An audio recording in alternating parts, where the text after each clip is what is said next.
Hello everybody, welcome back to the channel. This is MTG Ghoul Dude. And kind of to start it all off, I'd like to go on ahead and apologize for last week not posting a second video like I usually do. I was kind of getting ready to go to another city to play Magic.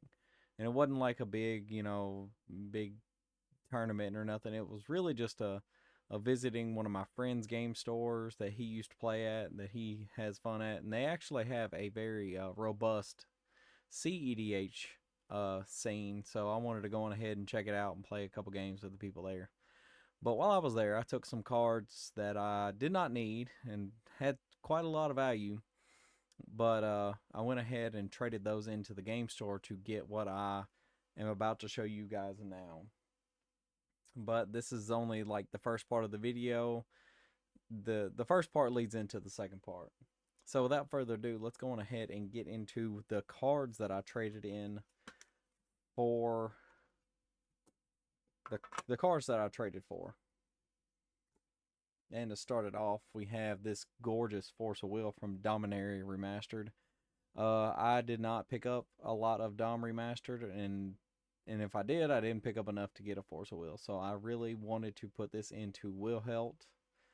The card shop's name is Game Night in Columbia, Tennessee. If you've never been and you're around the area, please do check them out. They have an amazing selection. And if they don't have it, they can try and hook you up with somebody that does. And if they do have it, they probably have it in just about any way you can get it. So I really wanted this new Gisa. She is going to helm the new Gisa deck, my Mono Black Zombies deck. She's going to helm that. She's going to take it over and revamp it a little bit. I really like the new Gisa a lot. She just has so much utility, and just being able to, especially in some of the bigger games that I play, it can get nutty because if you're able to activate something that targets somebody on every turn, it just gets wild.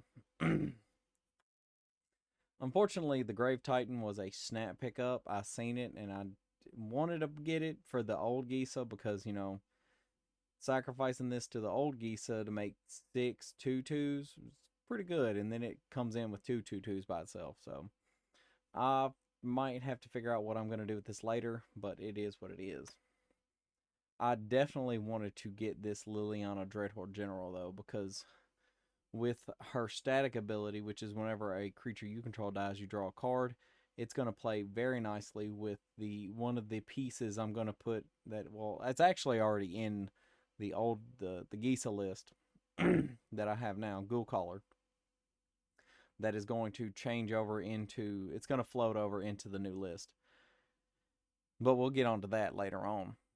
And, each player sacrifices a creature, create a 2/2. It just fills the board. And if you can get the ultimate off, it's amazing. I seen this Vaultborn Raptor, and I thought, well, we're drawing cards, so why not draw a bunch more cards and dinosaurs? And there's a lot of 4+ power spells in the deck. So I figured, why not? And plus, you gain life and you draw a card. So heck, if not, you also get a copy of it if it dies, which is super cool. Oh, wait a minute. Hold on. When it dies, if it's not a token, create a token that's a copy of it, except it's an artifact. Oh, I thought it said if it was a treasure. I thought it was going to do the new, what is it? The new Vraska thing, but it doesn't. I picked up an Endurance for Greta, Sweet Tooth Scourge. She is actually going into a new phase where she's an actual factual food chain deck, and I'm really trying to work down the kinks into getting her where she needs to be. So Endurance is going to go good there. I traded with another gentleman at the store for this beautiful Talisman of Indulgence. It's the Secret Lair art, but I have one for Wilhelt, which is the Dimir Signet, and now I have the Talisman for Chainer, which is going to get a major overhaul because of some of the cards I also got. I'm probably going to have to find a way to try and get a Talisman of Dominance and a Rakdos Signet, so that's going to be great. And maybe even the Golgari ones if I like Greta enough.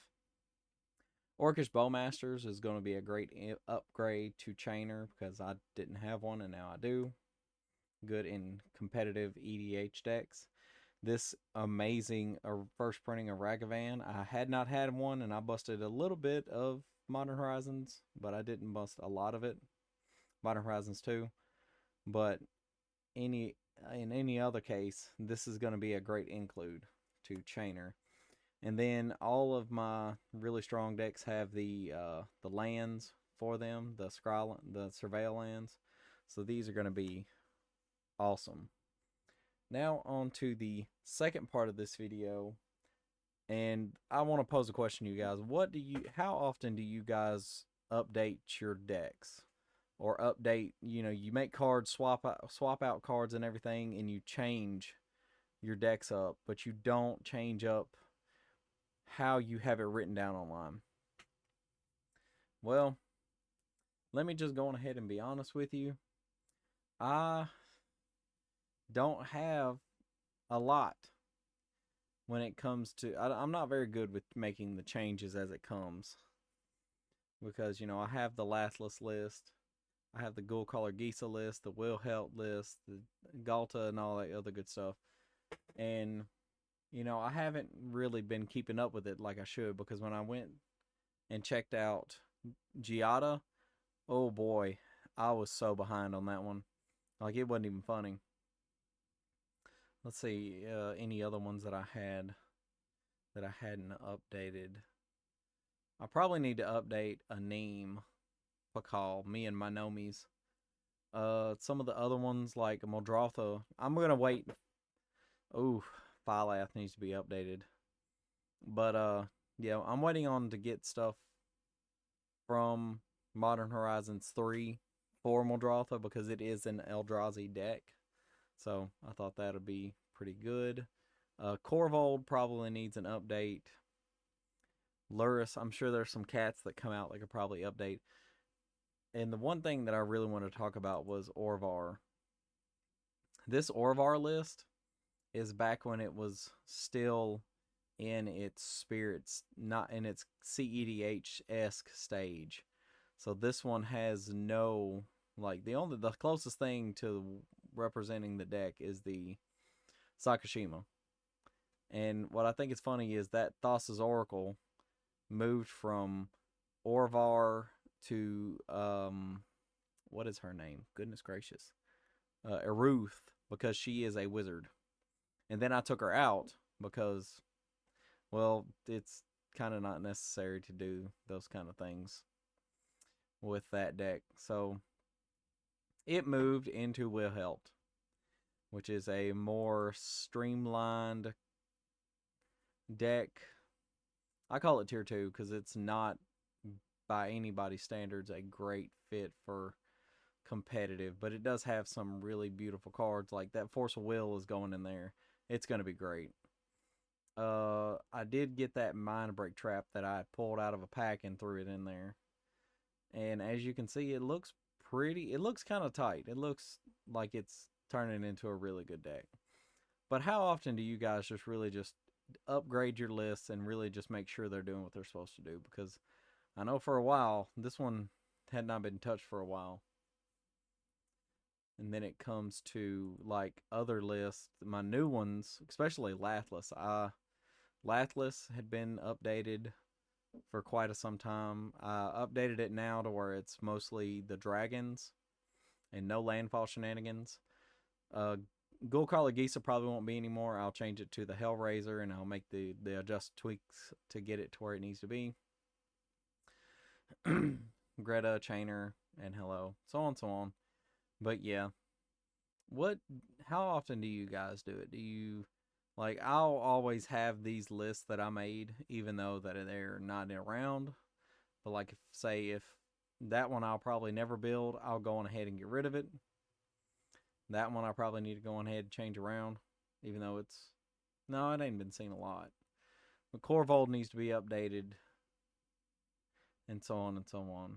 Illis, what's his name?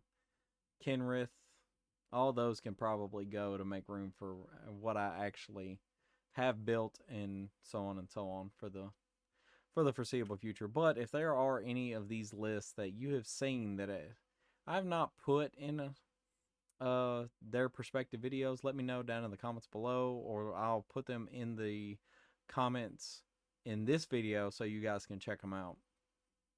But yeah, I just wanted to see what you guys' opinion on updating your decks, whether you don't have an online list or whether you do and you just swap cards in and out and so on and so on. But that's going to be it for today.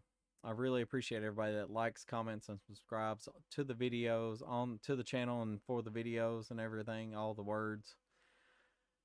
And yeah, it was a pretty wild thing to go to Colombia, which is it's about and a very rough early morning trip for me.